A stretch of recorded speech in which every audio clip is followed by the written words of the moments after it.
everything litty, I love when it's hot. Turned to the city, I broke all the knots. Got some more millies, I keep. What is going on, you beautiful bastards? It's your boy Set of Reacts, and we're back with another reaction. Today we got top 3 random encounters with serial killers from mrballen. I have no clue what this is going to be about. Well, I do because of the title, but I mean I have no clue, what he's going to get into. I think this is going to be very intriguing. It's a shorter video from him, so 14 minutes. That's, not too long. But grab your snack, grab your drink, and, let's chill out for a bit. Let's watch this video together. If you guys are new to the channel or you keep coming back to the channel, hit that sub button. Leave a like on the video. Leave a comment if you enjoy this kind of content, because this is what we post here. So let me know what you'd like to see next, and let me know what you'd like to see next from mrballen or anyone else, really. Even if it's a new channel, doesn't matter. Anyway, I hope you guys are ready. I'm ready. Let's get it. Let's go. Experts believe in the United States alone, there are at least 2,000 active, uncaught serial killers just running wild. Which means if you live in America, you may have already had an interaction with a serial killer. You just didn't know it. But today, I'm going to share 3 progressively more disturbing cases of Americans that had an interaction with a serial killer, but came to find out later that it was a serial killer. But before we get into those stories, if you're a fan of the strange, dark, and mysterious delivered in story format, then you've come to the right place, because that's all I do, and I upload 3, 4, even 5 times every week. So if that's of interest to you, then please schedule the like button for a fight with Paul on the date. By the way, thank you guys for putting me on to this content, because I do love his content. Before Thanksgiving in Quincy, Massachusetts. Also, please subscribe to my channel and turn on all notifications so you don't miss any of my weekly uploads. All right, let's get into today's stories. Let's go.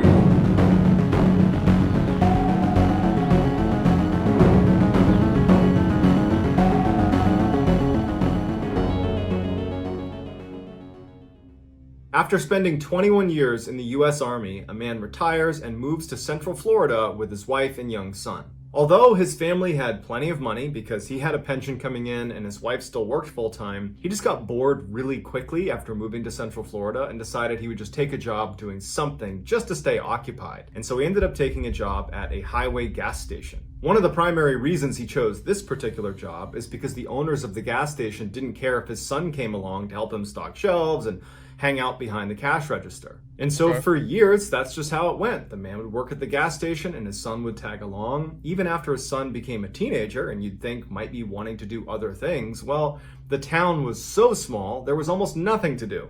So his son still came along well into his teenage years. One night in 1990, his son, who was 15 years old at the time, was at the station, and he was actually taking a break sitting outside on a picnic table. He was reading a magazine, drinking a Mountain Dew, and it's dark out, and he notices out of the corner of his eye that there is a woman walking off of the highway towards the gas station. It was a very quiet night at the time, so there's no cars getting gas, there's nobody there, and there's not really anybody even driving on the highway, and so that's why she really stood out to him. And he turns and he notices her, and he thinks to himself, no one ever walks to our gas station. We're on a highway. Everybody drives here.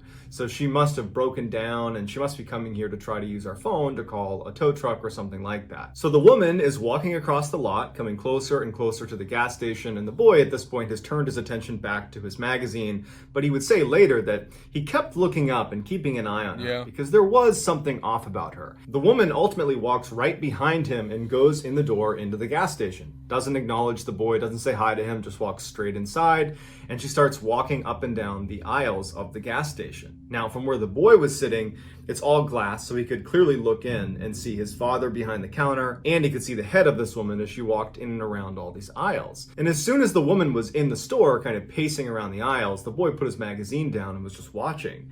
And he noticed that she was not really shopping. She was just looking down for a few seconds, wouldn't pick anything up, so she wasn't buying anything. And she would look up at the counter where his father was, and she would just stare at him. Weird. And then she'd look back down at what she was doing, and she would go through all the aisles. And at some point, the woman just kind of abandons this phony, I'm pretending to shop routine, and just walks up to the counter. Now, nobody else is in the store. There's nobody else coming in. And so the boy could actually fairly clearly hear what she was saying to his father. And she told his father that she had broken down and she needed a ride, and could he drive her to Ocala, which was the next big town north of this gas station. And the boy would say that his father acted very strangely, because his father is normally incredibly pleasant with all the customers. He's very chatty even. Like, he talks to everybody who comes in the store. But as soon as this woman had gone in, his dad had seemed kind of dismissive and almost rude to this woman, and when she was talking to him, asking for a ride, he just said, "No, I won't give you a ride." The woman is annoyed by how quickly she's been shot down,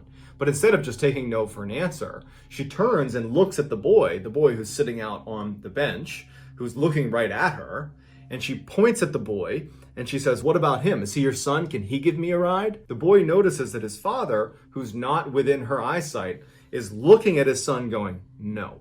Like, whatever she wants from you, you're going to say no to it." And the boy's a little bit confused by this, because he's still trying to understand why his dad was so against helping this woman, because she clearly needs our help, or someone's help. But he just took his dad at face value. Good. And when the woman's pointing at him, he knew, the boy, that if she came over and asked him, he would say no. But it wouldn't come to that, because the boy's father would say to the woman, "No, my son's not going to give you a ride. You need to leave here immediately. Do not come back. Leave. We're not going to help you." She's furious. She's cussing him out. She storms out and slams the door. She starts cussing at the boy, and she walks off. The whole time she's turning around and flipping them off and screaming profanities at them, but she ultimately walks off. And the dad kind of followed her out and is standing next to his son as she walks off. And the boy asks his dad, like, what was her deal? Why did that happen? Why did you not want to help her? And the dad just said, "I don't know. There was something off about her, and I don't know how to place it, but I did not want her around you. I knew I didn't want to give her a ride. I knew she had to go." A year later, the boy is in his room when he hears his dad in the other room yelling for him to come in here and look at the TV. So he runs into the TV room, and on the TV is the same woman from the gas station, better known as Eileen Wuornos. She was a serial killer who used to pick up her male victims at gas stations in Florida. It's unclear whether the boy or the boy's father were her next victims. But by the time she had shown up at that gas station, she had already killed 4 people. And following that interaction with them at the gas station, she had gone on to kill 3 more people, including someone in Ocala, Florida, which was the town she had asked them to give her a ride to. Eileen had been caught, that's why she was on TV, and she was later sentenced to death. Wow. It goes to show, man, you listen to your instincts, bro. If something seems off, something is probably off. Don't do it. Just don't do it, bro. Like, if something really seems off, don't bother. It's not even fucking worth it. You might have that little voice inside your head that's like, "Nah, it's gonna be fine. Nah, fuck that. I don't want to nope, don't need anything to do with that. I'm good." That's some scary shit. They probably would have been killed. The kid. In the late 1970s, a medical student going to school in Chicago had just gotten out of class and decided he didn't want to pay for a taxi, so he decided he would hitchhike his way home.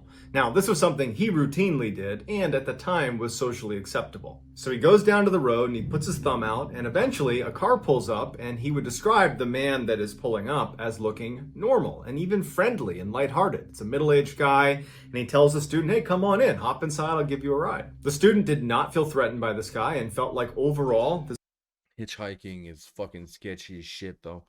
Hitchhiking is very, very sketchy. This was safe, and so he hops in the passenger seat.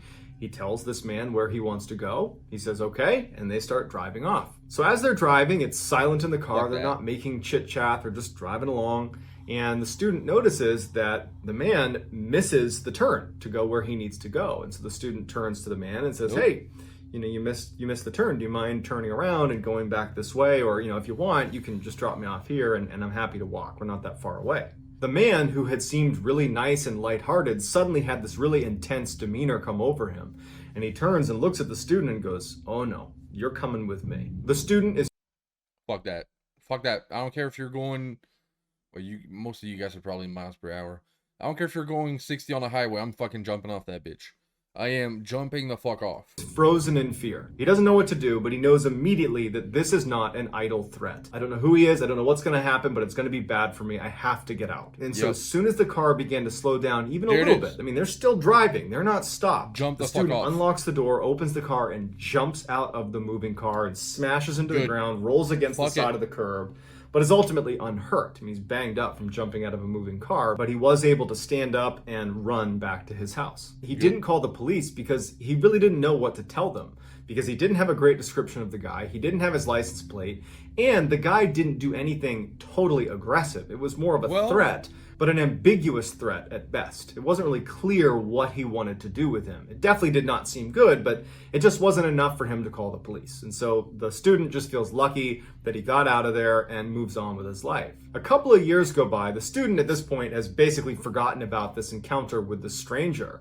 And he's sitting in a cafe, he's drinking some coffee, and there's a TV on behind him. He wasn't paying attention to it, but the reporter on the TV said something that immediately piqued his interest. The reporter was talking about a guy that was currently on death row that apparently had removed all of the inside car door handles inside of his car after his first would-be victim, a college student, had apparently escaped by opening a car door while he was moving. The student runs over. Oh, could you imagine that feeling of hearing that?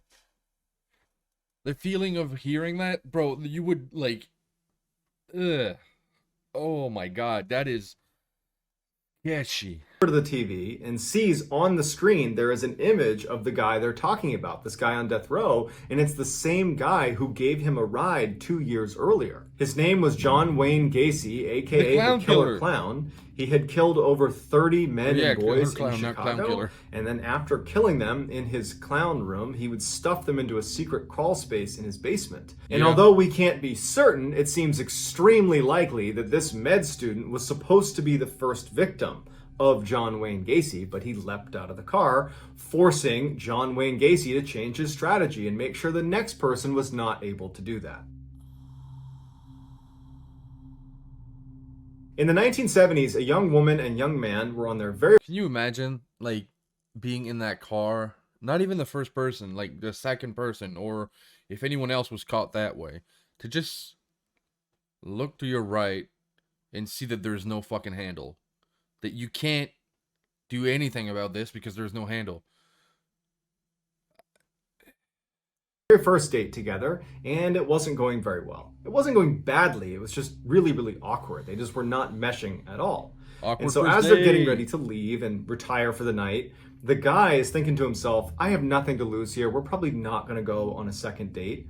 And he says to the woman, hey, do you want to not go home right now and actually come on a hike with me? And he goes, I know this sounds like a terrible idea, but hear me out. I go mountain climbing in this area called Provo Canyon. It's not that far from here. There are these beautiful trails that lead up the side of the canyon to these amazing scenic overlooks. And tonight it's a new moon, so there's great visibility. And I just think that you might enjoy it. And so at first, the woman is obviously a little bit hesitant. But when he says, look, I go hiking there at night all the time. I love it out there. And I promise if there's any weirdness, if you don't like being there, we'll just turn around and leave. It's totally safe. And so after a little bit of coaxing, she finally says, okay, you know what? That sounds fun. Let's go do it. Safe? And so their date that had been really awkward suddenly became really exciting. And the two of them were kind of like thrilled, like, wow, look at us making our way up for a nighttime hike through Provo Canyon. And so they arrive at the mouth of this canyon, and they're both obviously excited. And they hop out and they start walking up this trail that brings them into a heavily forested section of the canyon. Now, to this point, the guy felt like this was a really great idea. He really had gone hiking here a bunch, and he really did know the area well. But as the trail brought them into the forested area, the guy remembers feeling this overwhelming sense of dread. He didn't know why, it was just like an overwhelming sense of anxiety that something bad was going to happen to them. But he had worked so hard to convince his date to come with him. He didn't want to... And had convinced her it was... He didn't want to look scared or something? Safe, that he's not about to let on to her that there was anything wrong with what they were doing. And so he put on, his strong face and just kind of suppressed it and just kept on walking and, holding her hand tight, and they just continued their walk. But his sense of dread would just build and build to the point where he was really on edge. And what he didn't know, but would find out later, is that his date, the woman, she also had this horrible sense of dread as soon as they went into the forest, But she didn't want to tell him because she didn't want to seem like a party pooper because he seemed really excited about it. At some point, as they're walking down this path, the man steps on That's scary. If you both have that feeling, but you don't want to, communicate it with each other, there's probably a reason you both have that feeling. something It's that not felt good. soft. He didn't know what it was, but it caused him to. What did he say? The man steps on something that felt soft. He didn't know what it was, but it caused him to freeze immediately. And he's holding her hand. He kind of jerks her to get her to stop. And before he can even look down and see what he's standing on, he hears rustling coming from the bushes just off the trail. She hears it too, and both of them, without saying a word to each other, because again, you got to remember, they're both really stressed. Yeah. They haven't let on to the other how stressed they are, but they're both basically ready to leave. And so the two of them turn around and they hightail it out of there. He has no idea what he stepped on. They don't know what they heard in the bushes, but they don't care. The anxiety was so high, they just wanted to leave. Years later, that man and woman who had this very strange date would actually be married. Oh, and they'd be shit. sitting down watching TV together, and they're flipping through the channels, and they land on an interview with a death row inmate. And the interviewer is asking the inmate, was there ever a time that you were almost caught red-handed? And the guy being interviewed says, yes, one time. I was in the forest up in Provo Canyon one night, and a young couple came walking up the trail. I didn't see him, so I only had a chance to jump into the bushes right next to the trail, and the guy actually stepped on the body of a girl I had just killed. But for some reason, he didn't look down and see what he was standing on, and the two of them didn't notice me just a few feet away from them. They just turned around and walked away. Turns out that young couple had run into one of the worst serial killers of all time, Ted Bundy. Before Bundy was executed, he confessed to over 30 murders. But many people believe the true number of victims is much higher. So that's going to do it, guys. Let me know what you thought of these three stories in the comments section. And let me know how you would respond if it turned out you had... Okay, first of all, one, that's disgusting. The person stepped on the body. That would gross me the fuck out. Even if I learned it 30 years later or 7 years later, it doesn't matter. That would gross me the fuck out. Two, that's Ted Bundy, bro. You guys are insanely lucky. actually interacted with a serial killer. Not only will I respond to all the... And I mean it as you're lucky to be alive, not lucky to have been close to Ted Bundy. That's some weird shit. early commenters, I will also pin the best comment at the top of the comment section. If you enjoyed today's story and you haven't done this already, please schedule the like button for a fight with Paul. Alright, that's it. That is that. Okay, I'm gonna leave the original in the description. That was a very, very, very good video. That was a recommendation in the comments. So as per usual, if there's something you want me to react to, leave a comment and I might watch it. And yeah, so go show mrballen some love. He really deserves it. If you want to watch it on your own, feel free to do so as well. And if you enjoyed the reaction, leave a like, leave a comment, let me know what you'd like to see next. Subscribe to the channel if you haven't done it yet. There's a link for the gaming, for the Twitch. If you want to watch me game, watch some gaming on Twitch, you can come follow me, come say hi. There's also a link for the Discord if you want to be a part of the community. Yeah, that's been it. It's been your boy Sid Reacts. I hope you guys have a fantastic rest of your day. I'm out. Peace.